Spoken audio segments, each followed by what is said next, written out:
Mm-hmm.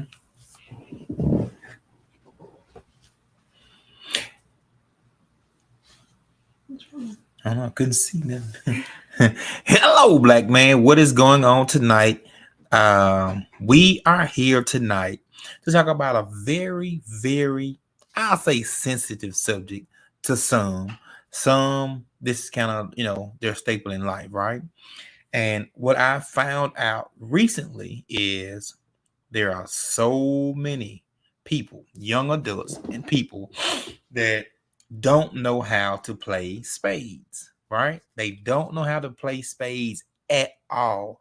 Like they've never sat down and played a game. They've watched a few times, or they have been traumatized, right? They have sat down one time, got yelled at, got cursed at, got talked about, like all that. It happens. It happens. Um, and a lot of times people have played one time. They played spades one time, and they'll say, "You play spades? I tried to. I was at this house. I was at this place, and this is what happened. And I never sat down again. I never sat down at the spades table again. Do you know anybody like that? Are you like that? Right? For people in the South, I will say the South because I hadn't lived anywhere else. I can't speak. I guess I can't speak properly about any other place. But as far as the swag is concerned, spades are taught and necessary. It's like a life function skill. It is something that bonds people, binds people. Hmm? Yeah, it's definitely a rite of passage. Definitely, if you can play spades, you are viewed differently, right? If you can't play, you're almost ostracized. And it's almost like, why? Like, it's almost like you can't ride a bike. Like, you can't play spades, you can't ride a bike. Like, that kind of stuff goes hand in hand. If you can't play spades, me, I question immediately like certain decision making skills. That's how serious I take the game. When you say I can't play spades, I'm like, okay. Now, if I put certain decisions in front of you, certain scenarios in front of you, like how long is it going to take you to make a decision? Like it makes me think that. It makes me, and I don't know if it's prejudice, I don't know if it's, and I don't know what that's called, but I definitely am like, now you can't play spades. So what happens if you have to make a quick decision on A or B? I think it's one of those games that it's very mental. It has a lot of things in it that pushes people to make decisions quickly, right? Can you make a quick decision? People are yelling, they're cursing, they may be smoking, they may be drinking. Can you keep a level head while you're playing spades and make the right decision? Because if you make the wrong decision, it could change the entire game. If you throw out the wrong card, it could change the complexity of the entire game that you're playing. And I'm gonna give you a fun fact. We're about 5 minutes in, right? I'm gonna give you a fun fact. When the cards are dealt out, all 52 cards, when they're dealt out, that's the first time that those cards have been in that order, dealt out in that order in the history of the world. Because there are so many different combinations of cards and order of cards. It's said that no hand has ever been duplicated. No four hands has ever been duplicated. That's how random cards are. That's how random cards are.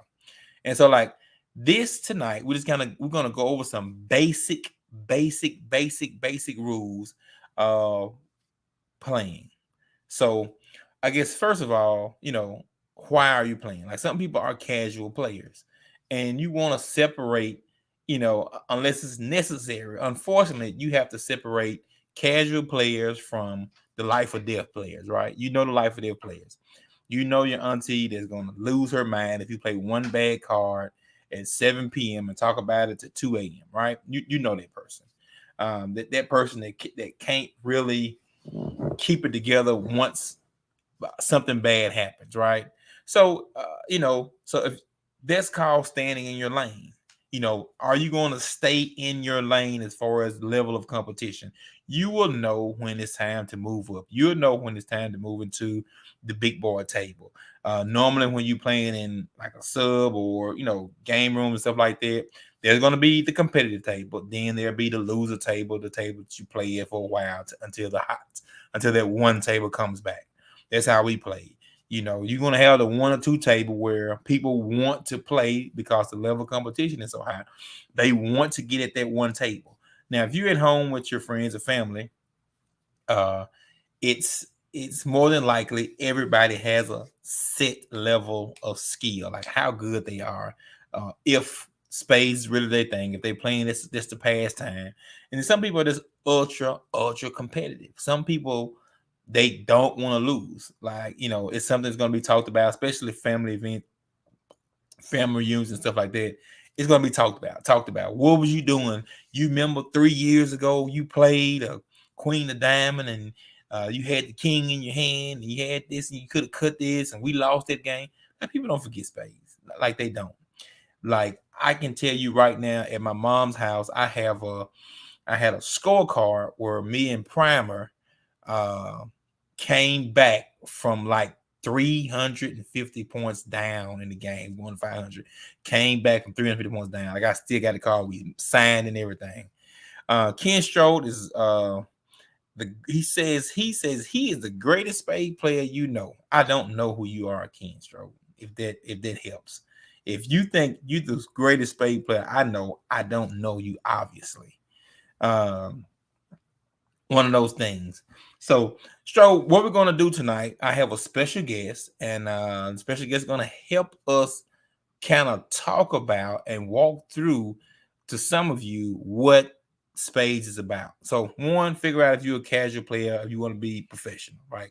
What you want to know. Do you just want to know the basics? And me, you know, I can't. Like, I have a problem. I will say that I'm an aggressive, card player. I'm keeping up with what you played, how many of what you played, how you hold your hand, how you hold your head, like all that matters. Like, all those small little tidbits matter. If you're playing people that are doing things possibly illegal, you have to also, be watching for those things. You know what I'm saying? They're going to hold four, they're going to play cards 2 or 3 times. Like, all that's in the game of cards. Like, all this about, they're going to cut clubs and play clubs. That's called reneging, of course. All that matters. But tonight, we're just going to start off on some of the basic things, right? So, are you ready? What's your level? I mean, you've asked to play cards a few times. You like, hey, let's play some spades. We got the kids here and stuff like that, right? Okay. What you think? This your day. Shine. Shine on. I'm here for moral support. You don't want to? Do we have any comments anywhere? Your page? Have you shared it to your page yet? Yeah. Okay. I'll put Okay. So here's a special guest. We're gonna look at a few things tonight and just try to help you out. So You know. am I gonna what? Go ahead. Let's see Do what your you're saying. thing. Do your thing. If you're a black girl, if you're a black girl. What you want me to do? Nothing. Go Okay. ahead. Hey, what's going on? This is a deck of cards, and this is uh Mavericks. Mavericks are cheaper. I would say a cheaper deck of cards. So for a deck like this, the first thing you do is you need to figure out what's the house rules, right? So different houses have different rules, right? So you're gonna have the big joker, and it has color on it, so it probably be the big joker, and then you have the little joker. More likely, people gonna write on them, right? So that's joker. And so for most people, they're going to play joker, deuce. This is the order of power in spades. And spades is the trump suit. That's a suit that's going to, win the books. What are you doing now? Uh I'm looking for the deuce of diamond. That's what I'm doing now. I was just wondering if you were gonna tell me what cards you're taking out and why. Yeah. So two of the cards that we don't need in spades is the two of club and the two of hearts. You don't need those in spades. Two of club, two of hearts. You can discard these, get rid of them. You don't need them. So when you open the deck, get these out of the way. And a lot of times people will keep these in the cards in case a card gets lost and you are struggling for cards, and then you can write on them whatever's lost. But normally you just take these and you throw these away. Keep your face in the camera. Keep what facing the camera? Your face. Okay. Okay, and so then you have these two cards. And so it'll be Joker, Joker, Deuce, Deuce. That's called four high.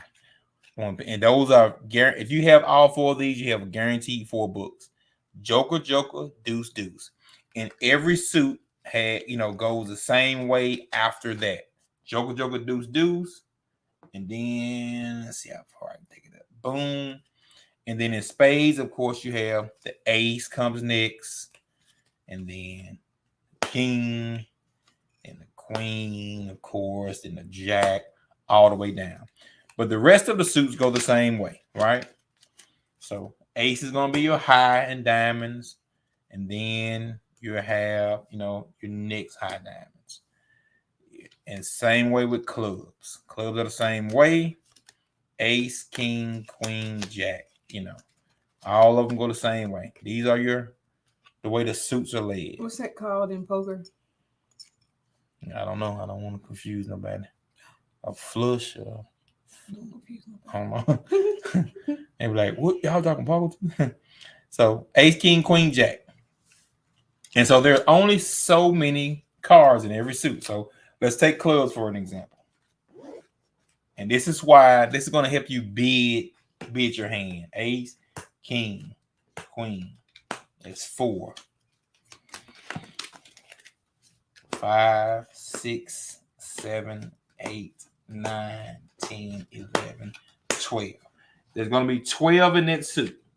So the more you have, the more clubs you have, it's a greater possibility that someone doesn't have them, right? So if you have ace, king, queen, or ace, king, and you have that in your hand, it's a very good possibility there's only so many more out there. There's only so many more clubs left in the deck.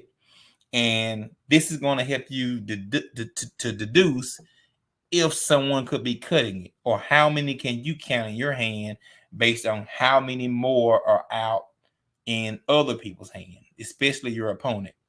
So that's going to help you in the long run.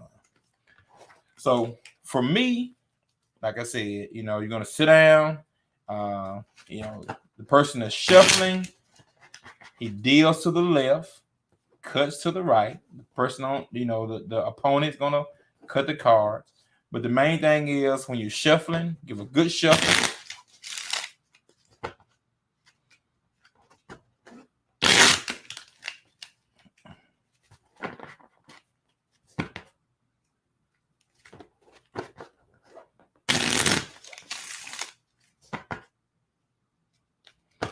You're going to shuffle even. New deck will be a little tight on some of them. We'll get there. That's it. So the deal goes to the left. The deal goes to your left. The dealer is going to put the cards to his right hand side. This person here will cut. This person here will cut. And then you will start to deal the cards. That's it. To the left, 1, 2, 3, and here. If you're playing at a grown folks table, you don't turn over any cards. You don't flip any cards over. Like, I don't like any of that. I like a straight deal. Nobody seeing anything extra. Nobody looking at any cards. I hate a card turn over. Yeah, I don't like that. I will flip a table over behind it. You don't like that? Hate it. Now, because I think you're trying to take advantage in any What advantage. other reason would you have to do that? Right. I mean, that's why they're doing it. And, Well, and because it seems so, it's done nonchalantly, it's not looked at as cheating. But that's definitely what it is. If I flip over one card for my opponent, I'm cheating because I know where that one card is. um, cut? No cut. I What? don't think you cut. Yeah, I could. Oh, okay. Person to the right cuts. So now, let's look at this hand. So this is your hand, and with your hand, you should be able to determine how many books we're gonna worry about bidding. We're gonna worry about bidding. Taco vodka drink and say, well, that's right, all vodka over here. If somebody drinking Hennessy, I know they can't play spades. I know that their spade game is limited. I know their spade game is limited, right? So let's turn this hand over and let's see what we have here. Spread this hand out. And let's see what you would bid in this hand first. I'll let some of the onlookers look. So you can go from high to low or from low to high. You want to go red, black, black, or red, black, black. You're going to separate your reds and blacks. That's the main thing. You're going to separate your colors. That's the easiest thing to do is separate your colors. Because why? Because you don't play a diamond for a heart or a heart for a diamond. And that's, that gonna get you into a lot of trouble at the spade table. Playing some cards. Well, I thought I had a diamond. I thought I had a club. I thought I had this. I thought I had that. This is a quick thinking, quick decision making game. So, seeing this hand, what's your bid? What would you bid in this hand here? I know what I would bid immediately. You always order your cards the same way. I don't always order them the same way because people will pick up on tendencies. If you put your spades on one end and I'm watching you load your hand or put cards down, I put my club down here, my spades down here, my hearts in another spot. Some people put their cards down, face down, in piles to determine where they're going to put their hand at. And I think you can't do that. Please don't do that. But with this, with a hand like this, you got the big deuce, you got the king, you got three more little spades to play with. You got the ace. Jokers included in this or two here. Jokers. Yeah, jokers are. Yeah, we're playing 4 high. We're playing SWAC rules 4 high. SWAC rules 4 high. Yep, and I told them that, Richard. Like some people play Joker, ace. Some people play Joker, deuce. Some people play. I've seen people play no jokers. So yeah, the deuce was messing you up. I said a few seconds ago. Let me move, and I still hadn't moved it. So you got 2 losers in clubs, but you only have 2, right? So to me, that's a possible cut. So I'm going to put this 5 here in my mind saying I have a possible to get a book with only 2 clubs. You have an ace here, so I'm going to count that one. And I have the king, and I'm going to count it. I have 3. If I had 4, that would make the king a possible to me. But just having 3, even if it gets skated on, and I'll tell you what a skate is, ace, queen. Even if I'm forced to play the king, the possibility of this getting the book is still well over 50%. So I'm going to count it. So normally in a good hand, with 1 cut here, 4 spades here, I'm going to count this 1, 2, 3, 4. 4 is a good bid. Anything count. If you count over 4 in this hand, then you are pushing it. You are doing something that you probably shouldn't be doing. 4 is a good bid for me in this hand, right? Of course, you could get 2 cuts in clubs, but you can't guarantee that. You could get an ace jack skate. That means diamonds could be led from this way, and nobody plays anything higher, and you could get the jack in. not a high possibility, but it is a possibility.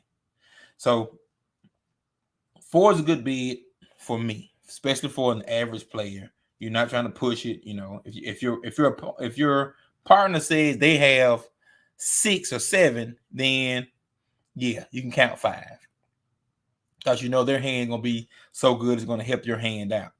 They're gonna probably have the ace king of this, something like that. If that jack scared early, yeah. It's a decent hand. So it's a 4 hand. Anything over 3 books is a solid hand. Anything over 3, you have a very solid hand. Because there's only 13 books to go around. There will be 13 books made. And as you're counting books, to ensure that that's happening, you count every single time somebody racks up books. Who has what, how many books they have, how many books you all have. Keep a good count on it. I like to, if I'm the aggressive person that's playing, like sometimes I play with people that are more aggressive than me. One person keeps track of the books. No blinds, no nines, no. Now on the apps and stuff like that you all play with, they're gonna have stuff like that. Blinds, nines, and nils and stuff like that. If you're playing in Mississippi, we don't play that. We do not play no blind to try to get back in the game. I'm going 6 without looking at your hand. That's a blind. Blind is beating without looking at your cards before the cards are dealt. We don't play that. Sandbags is another thing that you see on apps where you get over. Let's say you bid 5 and get 7. That's 2 bags. You bid 4 and get 7. That's 3 bags. Once you get 10 bags, they will deduct your 100 points. That's something pretty much app related. That's pretty much that's not how we play spades in the South. That is a alternative, and some people play that way. But most people in the South or in the SWAC, we not count no overs. So if you bid 7 and you get 8, you don't get 7-1. You don't get the 1 over the 70.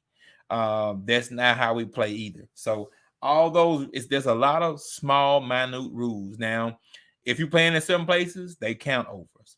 I personally, we don't count overs. If you bid 5 and get 7, you don't get the 2 extra. You didn't bid them, you don't get them. You bid 5, you get your 5. That's the max you can get. Either you get them or you get set. So let's do another hand here. I don't want to look at the other hands on this particular hand. We'll do another bid hand, right? So the dealer is here.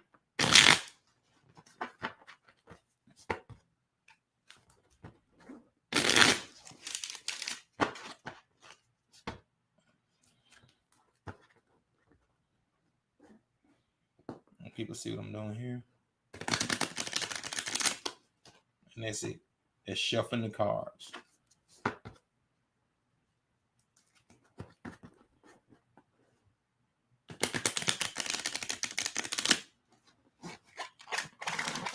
That's not doing anything. It just looks pretty. So the person to the right of the dealer is going to cut. Don't flip no cards over. Maybe 2 or 3 cuts max. I don't play all that. Flip a card over. Look at this and put it in this way. Like this. That's trash. Like no good card players doing all that. And again, you're going to. It's 13 straight dealing. No peeking. Nothing extra. So you should have 13 cards. You're separating red and black. And you be in your hand. You're watching the board. If you're playing and it's your first time playing, your first or second time playing, you don't need your phone out. You don't need to be talking to nobody else. You don't need to be doing nothing. You don't need to be doing nothing but watching the board. If you're not watching the board, you're not helping the team, right? You're not helping the team. So let's look at your hand this time. Keep your cards tight. Like you don't want to be fanning cards all out. Keep your cards good and tight. Boom. And I got kind of large hands, so when I'm going through mine, I know pretty much what I have pretty quickly. Boom. Got the big joker, little deuce. You're in a better position in spade wise.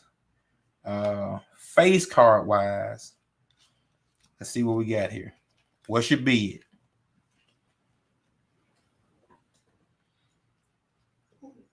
Hmm? Okay.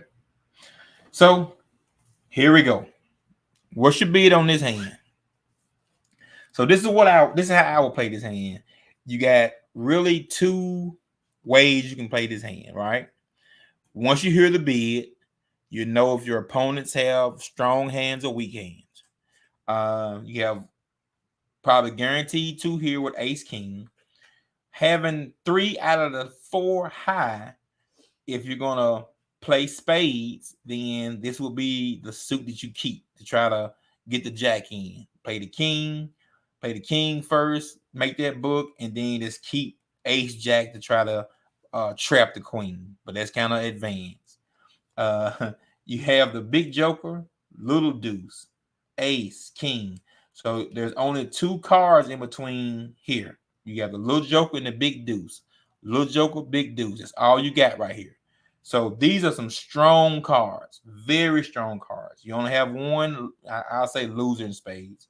You got 2 diamonds, both losers. There's nothing you can do here but get a cut in. You got all losers in clubs. So what you're listening for is like when your partner is about to bid, they don't have ace and king of heart, right? So they're not counting that. The only big spades that they will be counting is the little joker or the big deuce. So if they're counting, spades, that's probably it. Queen, jack, they're not counting off the rip. If they're counting 3 or more books, I'm counting on my partner to have what? Something in diamonds, ace king of club, or a very high spade, which would be the big joker, the small joker, or the big deuce, and at least a few more spades. Because if they're looking at their hand, they don't see these, so they know these can beat several cards in their hand. So I'm bidding 1, 2, 3, 4. I'll probably bid 5 out of this hand because I feel I can make a cut here. I feel like I got 2 here.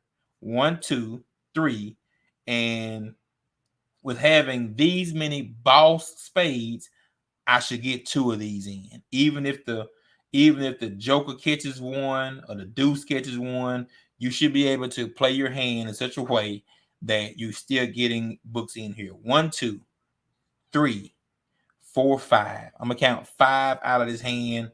My partner. How many is my partner gonna count? I'm your opponent. No, you're not. You're not my opponent. You got the cards right in front of me. I don't know what you're saying. Okay. But I'm telling you right in this minute for the purpose of tutorial, I'm your opponent. Okay. All right. You say you got 5 books. Yep. I bet you I can get more than 5 books. No, that's not how this works. Yeah, very possibly. Yeah, because I only have 5, so it's at least 8 books out there. Yes, at least 8 books out there. Let's just say if I was your partner, though, I'm counting 1, 2, 3 in the possible. Right. So your partner said they count 3 in the possible. I know what my partner's counting. They're counting ace of diamond. They count ace of club. They're counting joker deuce. Like there's got to be what's in their hand. There's not a lot out there. There's not a lot else out there for them to count. Ace of club, ace of diamond, joker deuce. Let's see what my partner has in their hand.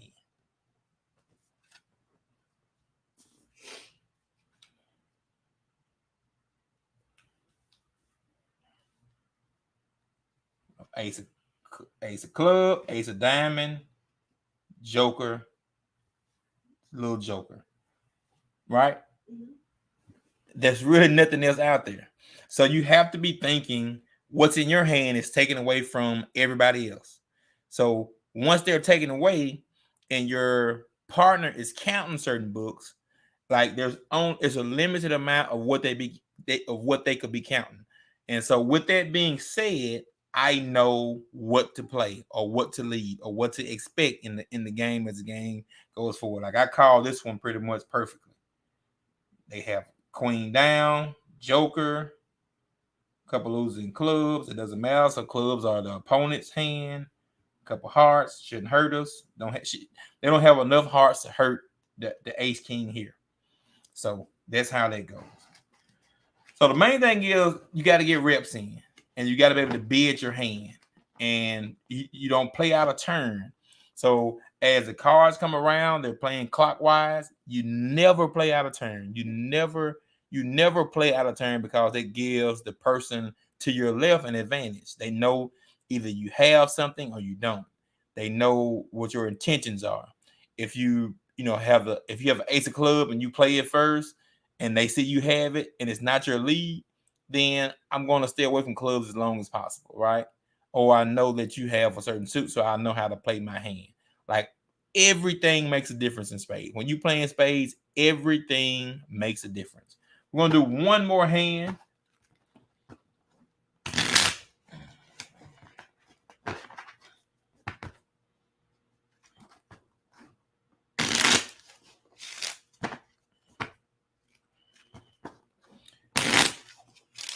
And like I said, some people are super aggressive. Some people are super passive, or what's another good word? If a person is aggressive, careful.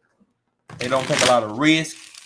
But that doesn't mean they're not a good card player, because they don't take a lot of risk. A lot of people that count cards crazy, they count every single thing in their hand. It doesn't make them good. It doesn't make them a good card player.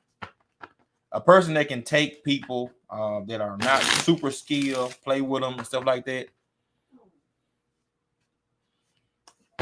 Paul, I'm telling you, it's people.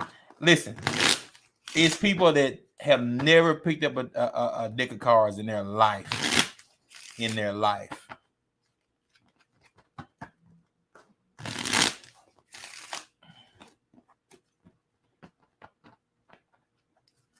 the right, it's going to be normal cut.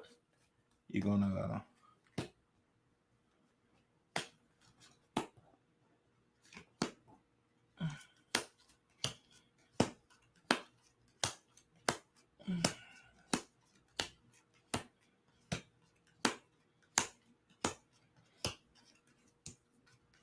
all I know is I have the biggest spade trophy that I've ever seen. That's all I know. I can't tell you nothing else. That's all I know. I got the biggest spade trophy I ever seen.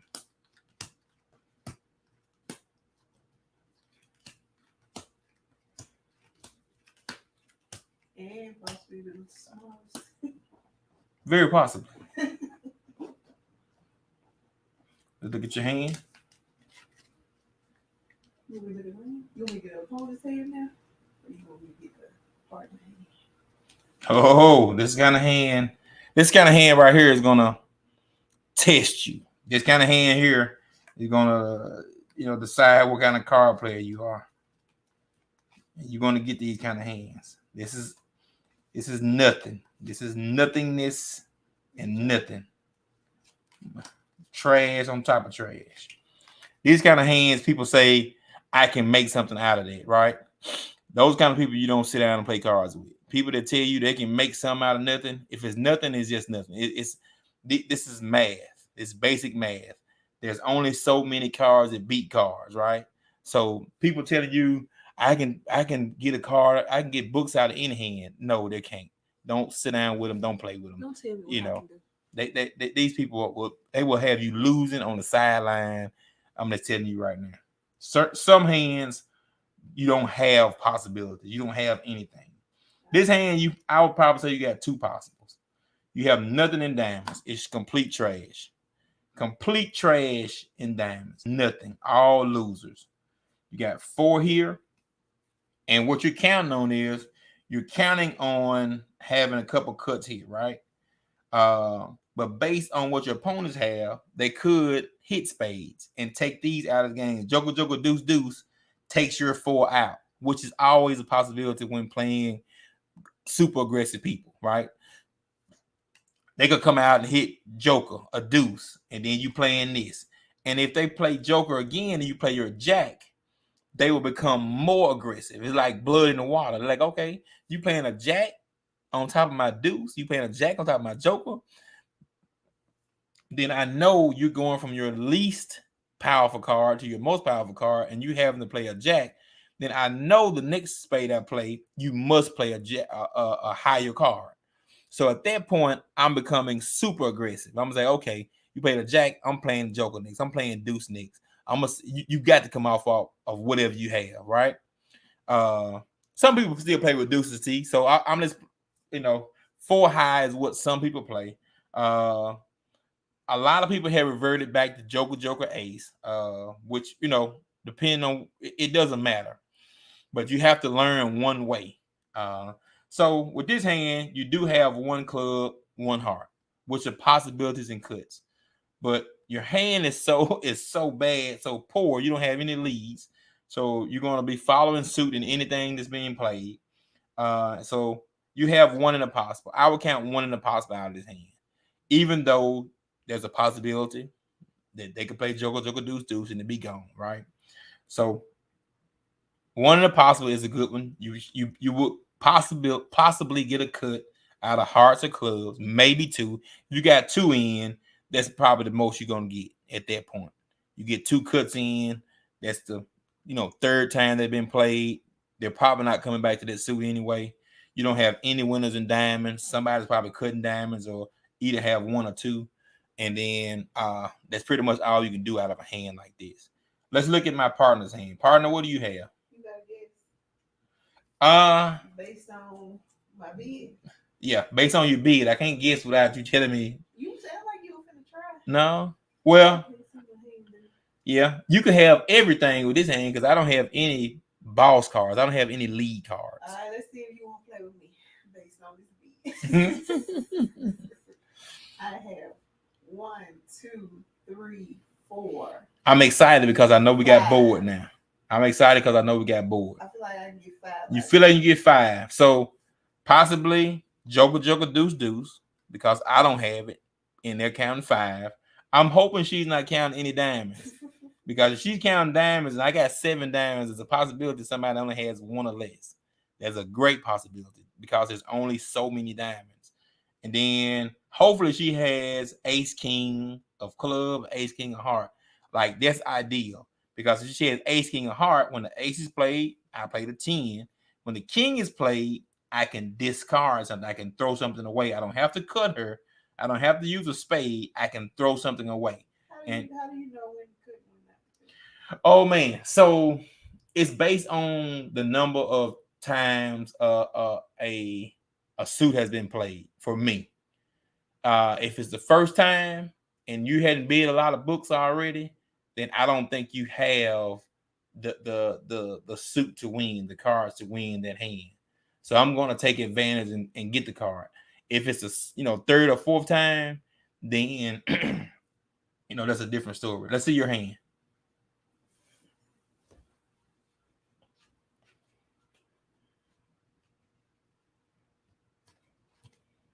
All right, as I hoped and suspected, ace here. Like this is random hand. This random hand now, and as I had hoped, also my partner has no diamonds, and I told you because I have so many diamonds, there's a great possibility someone didn't have any. So this could be a very, very good hand for us. There's only a couple books out there that really mean anything. This could possibly be an 8 to 10 hand based on who's playing it and how aggressive they are. Because I only have 1 heart. That's 1. The rest of them I could cut on. She has an ace king of club. I only have 1 club. I could discard the heart. And then for diamonds, I should be feeding her diamonds. As I get control of the hand, I throw diamonds out, and of course she can cut them. So this is a very dangerous hand for the opponents. Let me tell you why. Because they can't see your hand. They're going to only bid what's in their hand. Let's look at your opponent's hand here for a second. They're going to count the ace of diamond. Definitely going to count the ace of diamond because why? They only have 1. This person only has 1 ace. So they're probably going to count ace and a cut. They're probably going to count, a couple books and diamonds. Wow. Yeah, this is a perfect sit hand for me and my partner. A perfect sit hand. Because they only have one diamond. They're going to count 1, 2. They're going to count a cutting diamond. Maybe another one. They won't count anything in clubs. They'll probably count the king. There's one heart because they have 4. Just count 1. They'll count the big joker. So just looking in this hand, I'll count 1, 2, 3, 4. 4 is a good bid. But you don't have 4. You don't have it. Because the ace is not a book. And you don't have a cut. So there's no way to get 4 out of this hand. So this is somebody that plays super aggressive. They're gonna look at this. I mean, this is next level understanding what's about to happen here. Like, you can't account for this. Having one diamond and not counting the cut, you're gonna count it. Like, this is just unfortunate. There's really nothing you can do. This is just kind of how the game goes sometimes. We'll pick at the other hand. Yep, they got all the rest of the diamonds. Spade. Trash. Complete trash. They can't help you. Only hurt you. Yep, trash. So listen. Biggest thing, understanding how to bid your hand. Bidding your hand is paramount to the game. Understanding that there are only so many of each suit is paramount. Knowing the rules, how you're going to play at your house. Are you going to play Joker, Joker, Deuce, Deuce? Are you going to play Joker, Joker, Ace, King, Queen? Like, all that makes a huge difference. Setting your hand up, and just the small rules of engagement on bidding, taking score, who's going to keep the books. Like, don't let it become overwhelming if you want to learn how to play the game of spades. Main thing is you have to get down on the table. And I know it may be it may be overwhelming for you, and it may be something that has traumatized you in the past. But sit down. It's a great game. It's cheap. This deck of cards costs $1. This is literally hours of fun, hours of entertainment. No cost. Once you pay for this deck of cards, you get a pen, a pencil to keep the score, and you're basically set for the evening. Listen, tomorrow night, your guy, you are either a fan or what? What's the opposite of a fan? Enemy? Fan or hater of Kevin Samuels. And that will be the subject of what we discuss tomorrow night. Kevin Samuels, ladies and gentlemen, the late Kevin Samuels.